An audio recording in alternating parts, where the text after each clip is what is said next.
Stay connected and stay hot with VIT Chennai. Feel the rhythm. तुम सुनो सबको सुनाओ वॉइस इट वीआईटी रिदम तो फील करो मेरे भाई வாய்ஸ் இட் விஐடி சென்னை கூட சேர்ந்து சிரிங்க சிந்திங்க கவலைகளை மறந்து ரிதம் ஃபீல் பண்ணுங்க వింటూనే ఉండండి వినిపించే వినోదం voice it from VIT Chennai feel the rhythm ഇപ്പോൾ നിങ്ങൾ കേട്ടുകൊണ്ടിരിക്കുന്നത് voice it VIT Chennai feel the rhythm കാതോർക്കൂ മനസ്സ് നിറയ്ക്കൂ.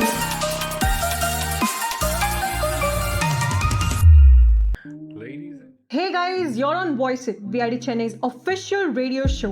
This is RJ Sushitha and welcome back to Truth Unveiled. I hope you guys had an amazing week. Well, my week was pretty hectic with a lot of assignments and also with an impending competition.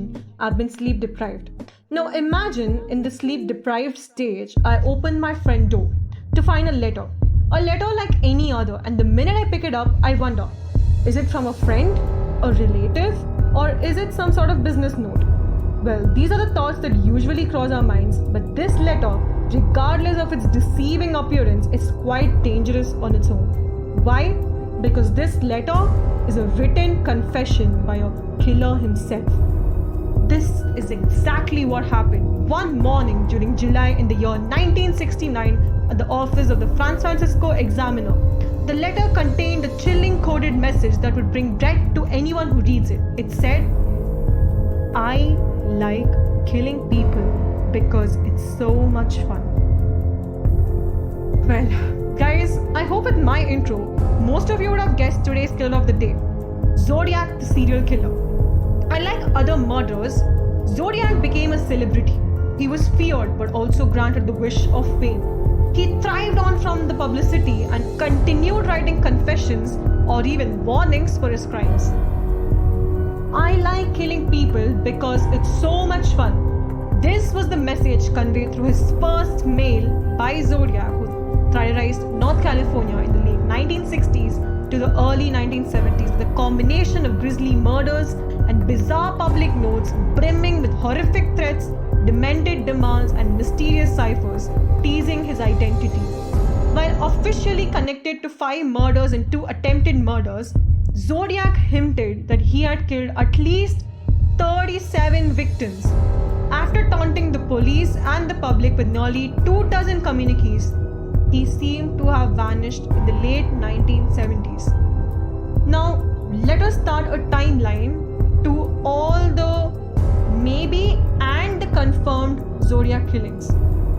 The very first case is Santa Barbara on June 4th, 1963. Robert Dominguez and his fiancée Linda Edwards were seniors at Lone Park High School on Tuesday in early June 1963. This couple decided to ditch their senior ditch day and to go sunbathing on a beach near Gavito. When these 2 teenagers didn't return home by Wednesday, Robert's father went to beach and was horrified to discover their bodies lying together inside the remains of a crumbling shack. The victims were bound with rope and apparently they had tried to escape but were shot and killed with a .22 caliber weapon. The investigators had a few leads, but in 1972, the Santa Barbara County Sheriff's Department announced a possible Zodiac connection, and the Dominguez and Edwards case also had similarities to the Zodiac's attack of another young couple at Lake Brescio in 1969. The second case we are going to look at now is Riverside on 30th October 1966. 18-year-old Sherry Josephine Bates lived with her father Joseph and was a friend at Riverside City College in California. On October 30th, 1966, she left a note that read, Dad, went to the RCC library. The next morning, her Volkswagen Beetle was found abandoned in the library parking lot and her body was lying nearby between 2 houses. She had been stabbed several times and her throat was slashed. 1 month after the murder, the local newspaper and the police department received a typewritten letter titled The Confession from someone who came to be the real killer. The author wrote, Miss Bates was stupid. She went to the slaughter like a lamb. And he also added, I am not sick. I'm insane. In In April 1967, the newspaper, the police, and Joseph Bates received virtually identical handwritten letters which read, "Bates had to die. There will be more." The notes were signed with a symbol which resembled the letter Z. And in 1969, when the Riverside police contacted investigators in North California regarding similarities between Zodiac crimes and the murder of Sherry Joe Bates, the California Department of Justice concluded that Zodiac was responsible for the notes linked to the Bates case. Well, now I guess it's time for a short break. It got too serious too soon. Stay tuned to finish our Zodiac timeline. You're listening to Truth Unveiled by RJ Sushitha. Welcome to the Reader's Corner. With RJ of the Theatre. Today let's look at some funny excerpts from some really amazing books. First, Catch-22 by Joseph Heller, 1961. There was only one catch, and that was Catch-22, which specified that a concern for one's safety in the face of dangers that were real and immediate was the process of a rational mind. Or was crazy and could be grounded. All he had to do was ask. And as soon as he did, he would no longer be crazy and would have to fly more missions. Or would be crazy to fly more missions and sane if he didn't. But if he was sane, he had to fly them. If he flew them, he was crazy and didn't have to. But if he didn't want to, he was sane and had to. Yossarian was moved very deeply by the absolute simplicity of this clause of Catch-22 and let out a respectful whistle. "That's some catch, that Catch-22, he observed. "It is the best there is." Doc Danica agreed. Book 2, The Hitchhiker's Guide to the Galaxy, Douglas Adams, 1979. "So this is it," said author. "We are going to die." "Yes," said Ford. "Except no, wait a minute." He suddenly lunged across the chamber at something behind Arthur's line of vision. "What's the switch?" he cried. "What? Where?" cried Arthur, twisting around. "No, I was only fooling," said Ford. "We're going to die after all." Book 3, One More Thing Stories and Other Stories, B.J. Novak, 2014. "I was sad that summer was over, but I was happy that it was over for my enemies too." Venus Drive, Sam Lipsey, 2000. Van Wart was fat and his name was Van Wart. With that combination, why would you pack your kid off to camp? Let him play with ladybugs in the safety of his own lawn. Book 5, A Confederacy of Dunces, John Kennedy Toole, 1980. "I suspect that beneath your offensively and vulgarly effeminate facade, there might be a soul of sorts.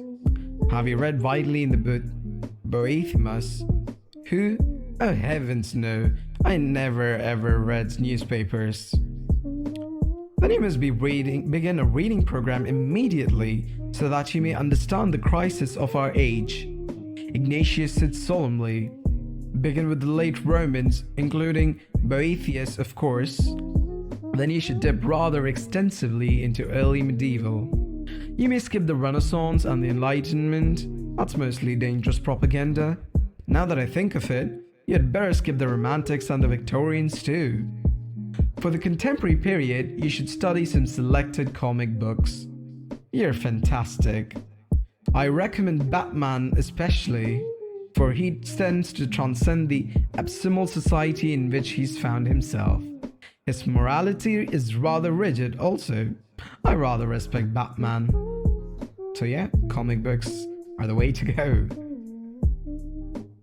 Next book, Me, Earl and the Dying Girl. Oh, that rhymes. Jesse Andrews, 2012. "I entered excessive modesty mode. Nothing is stupider and more ineffective than excessive modesty mode.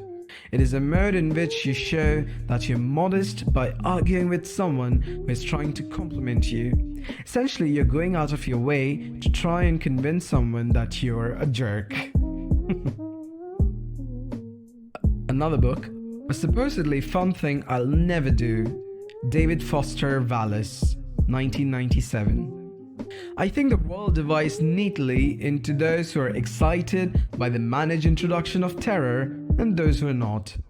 I do not find terror exciting. I find it terrifying.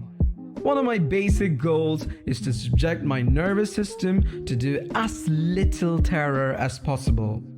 The cruel paradox, of course, is that this kind of makeup usually goes hand in hand with the delicate nervous system that's extremely easy to terrify.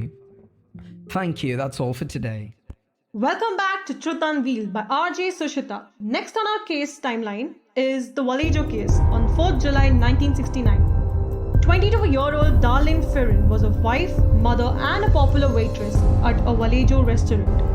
On the night of July 4th, she picked up her friend Michael and stopped her courier in the parking lot of Blue Rock Springs Park. Michael later told the police that another vehicle pulled into the lot around midnight and then left only to return minutes later. The driver got out of the car, shined a bright light and fired into the courier with a 9mm handgun. At 12:40 p.m., a call was later traced to the gas station payphone. A man rang the Vallejo Police Department claiming responsibility for the shooting as well as the murders on Lake Herman Road. According to the police dispatcher, the caller spoke in a low, monotonous voice. I want to report a murder. If you will go 1 mile east on Columbus Parkway, you will find kids in a brown car. They were shot with a 9mm Luger. I also killed those kids last year. Goodbye. Darlene died on arrival at the hospital, but Michael survived. And this very case is the starting of all the letters. The first letter was to Vallejo Times Herald, postmarked July 31st, 1969. The writer claimed responsibilities for two shootings and provided details about the victims, the weapons, and the number of shots fired, and the brand of ammunition. The second letter was to the San Francisco Chronicle, postmarked July 31st, 1969. On one of the 3 virtually identical letters accompanied by 1/3 of a cipher. The writer demanded publication of the letters and ciphers by Friday, August 1st. The third letter was to San Francisco Examiner.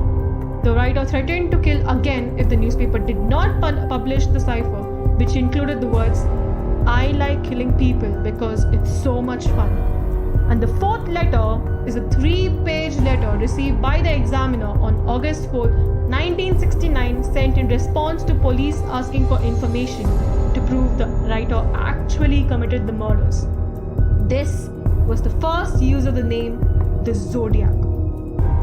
Lake Pirisa, September 27, 1969. Another case. On Saturday in the late September, college students Brian Hartnell and Cecilia Shepard were relaxing along the shore of Lake Brisa, some 30 miles from the north of Napa, California. A man appeared holding a gun wearing a hooded costume with a white cross circle stitched over the chest. Explaining that he had escaped from prison and needed money and a car to escape, the stranger bounded their wrists with 3-cut lengths of plastic causeline. Without warning, he plunged a knife into Brian's back a lot of times and he also stabbed Cecilia. The man then walked to Brian's car, used a pen to draw a crossed circle on the door with the dates and location of the previous attacks. At 7:40 p.m., a man called the Napa Police Department to report a double homicide. The caller described Brian's car, directed the police to the scene of the crime and confessed, I am the one who did this. The police traced the call to a payphone at a car wash in Napa. Cecilia died 2 days later, but Brian survived. This was the time we have letter number 5, the message written on the passenger door of the victim of Brian Hartnell's Volkswagen Carman Ghia.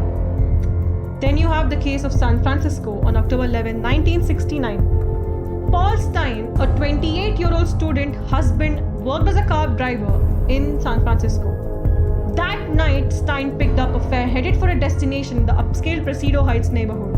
At the intersection of Washington and Cherry streets, the passenger shot Stein in the head and removed a piece of the victim's shirt. The case was considered a routine robbery until the office of the San Francisco Chronicle received an envelope with a letter from the Zodiac, which began with the words, "I am the murderer of the taxi driver." The envelope also contained a blood-stained piece of Paul Stein's shirt.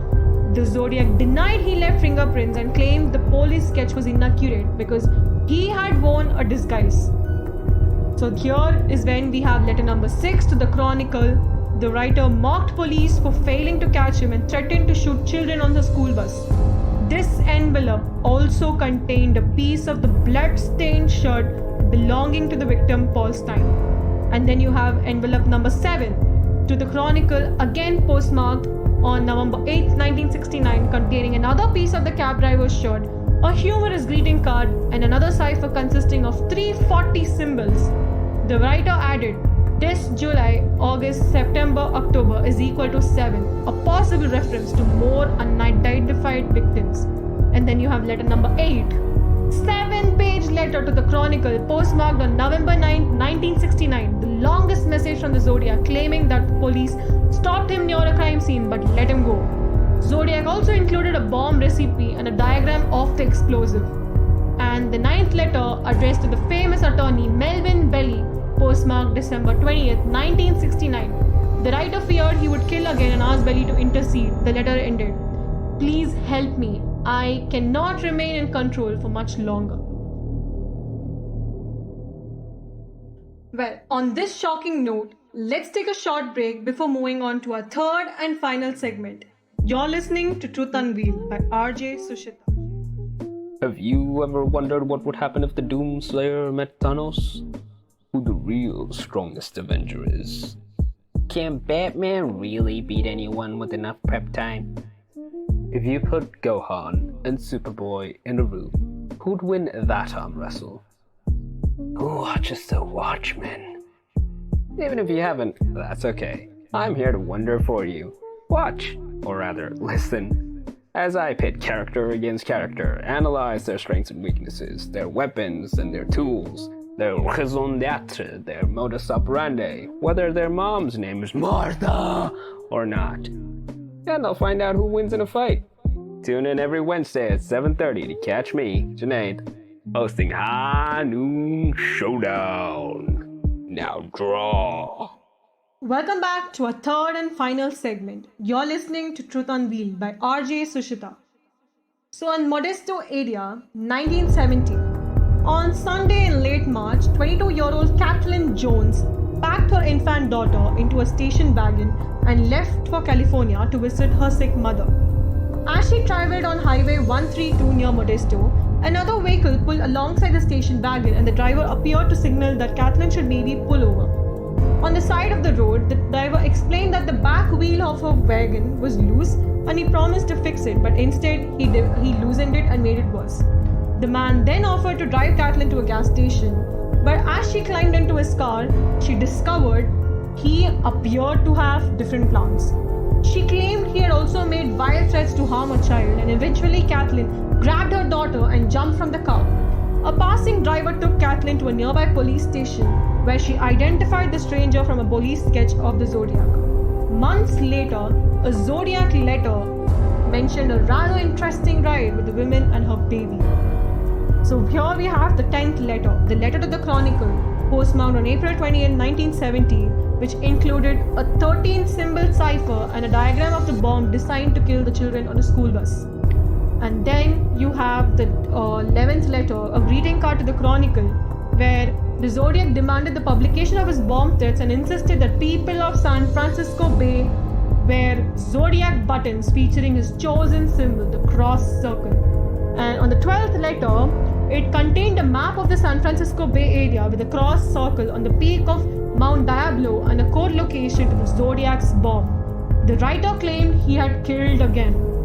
And then the 13th letter to the Chronicle, the Zodiac complained that people weren't wearing his cross circle or Zodiac buttons, and he claimed he was responsible for the failed abduction of the pregnant mother, Kathleen Jones, on March 22nd, 1970. And in the letter 14, a 5-page letter to the Chronicle, the Zodiac described torturing his victims in been quoted from Gilbert and Sovillian musical The Mikado. The letter also explained that Mount Diablo could concern geometric angles known as radians. And now we have the next case, the Lake Tahoe, in May 1970. A postcard attributed to the Zodiac featured on an advertisement for condemning projects in the Lake Tahoe, Nevada, with phrases past Lake Tahoe areas or sought victim 12. Some interpreted the cryptic message as a clue to the disappearance of 25-year-old Donna Lass. Donna worked in the San Francisco at a general hospital. On September 6, 1970, Donna vanished sometime after the last entry in her work logbook. Her car was later found abandoned near her apartment, and the investigators suspected Donna had been abducted and killed. But her body was never found. Her disappearance remained a mystery, and her name was added to a long list of possible Zodiac victims. And here you have letter 15, the suspected Zodiac postcard with a message constructed with a text clipped from other sources. The words, "The pace isn't any slower. In fact, it's just one big," were clipped with the comic strip Smidgens. And then you have letter 16, a Halloween card sent to Chronicle reporter Paul Avery. The writer misspelled Avery's name as Everly, and the number 14 was interpreted as a possible reference to the unidentified 14th victim. Then you have letter 17, where it was addressed to the Los Angeles Times. In it, Zodiac suggested he was responsible for the unsolved murder of Cherry Joe Bates near Riverside City College on October 30th, 1966.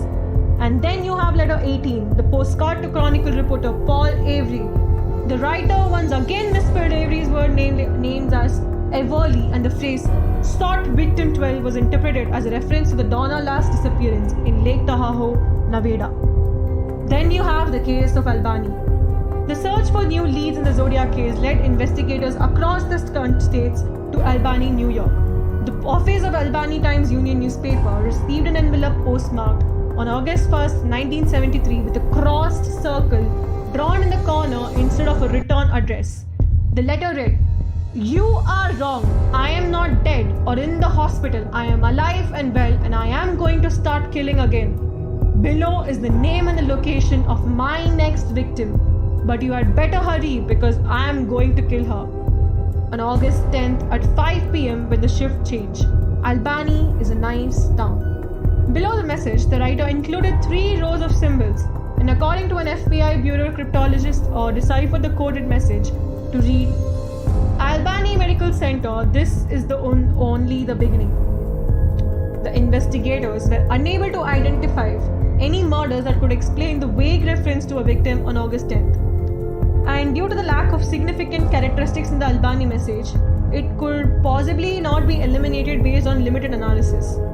And here you have letter number 19 to the Chronicle. The writer alluded to a possible suicide in another quote with the Gilbert Sullivan musical, The Mikado. The notation, "Me 37, SFPD 0" was interpreted as a box scoring indicating 37 victims. And you have the letter 20, where the writer referred to SLA as the Symbionese Liberation Army, a group of middle and urban guerrillas responsible for the abduction of newspaper heiress Patty Hearst. The message was signed, "A friend." And then you have letter 21, a card to the Chronicle. This message from a citizen complained about the glorification of violence in the newspaper ads for the movie The Ballards and the killing spree by Richard Starkweather and his 14-year-old girlfriend. And the last letter, letter 22, to the Chronicle postmarked on July 8, 1974. This letter complained that the Chronicle columnist Count Marco Spinelli suffered from a serious psychological disorder and should be sent back in hell. This letter was also signed the Red Panther. Well, now that you know about all the 22 letters of Zodiac, and as we are nearing the end of our session today, I won't be able to give you a detailed analysis on all the possible suspects of the Zodiac, but I will talk to you about my favorite suspect, Arthur Lee Allen. He was portrayed as the prime suspect in Robert Graysmith's books and also was used in the movie Zodiac. Alan was questioned by the police in 1969 and again in 1971 after a friend told the authorities that Alan had talked about wanting to kill people and securing a flashlight to a firearm as the Zodiac had. Alan wore a Zodiac brand watch, owned the same caliber gun used in one of Zodiac's killing, and also told the police the bloody knives in his car were used for killing chicks. He was less than honorable discharged from the Navy and he was being fired from his school teacher job amid sexual misconduct allegations. The police investigated Alan again in 1991 after an informant facing armed robbery charges said Alan had boasted to him about killing a cab driver. At that point, Michael Magius, who survived the Vallejo attack, identified a photo of Alan as the shooter. Why he was ruled out? Alan seems like a good suspect as long as you only get information from people who think he's guilty, said Butterfield, one of the police investigators. Alan didn't match the witness descriptions of Zodiac. His fingerprints didn't match those found in Paul Stein's cab and believed to be that of the Zodiac's. His palm print didn't match one found on the Zodiac letter, and his DNA didn't match the partial DNA profile created in 2002 from the saliva on the letter believed to be the Zodiac's. 2 searches of Alan's home found no incriminating evidence, and the police had samples of his right and left handwriting, and neither matched the Zodiac's. Alan later died of a heart attack, leaving the identity of the Zodiac killer a mystery forever. We've reached the end of today's show, Truth Unveiled. Please do comment and offer any suggestions you'd like for me to implement. Stay happy, stay safe, stay tuned for more updates. This is RJ Sushitha signing off. You're on Voice It. Feel the rhythm.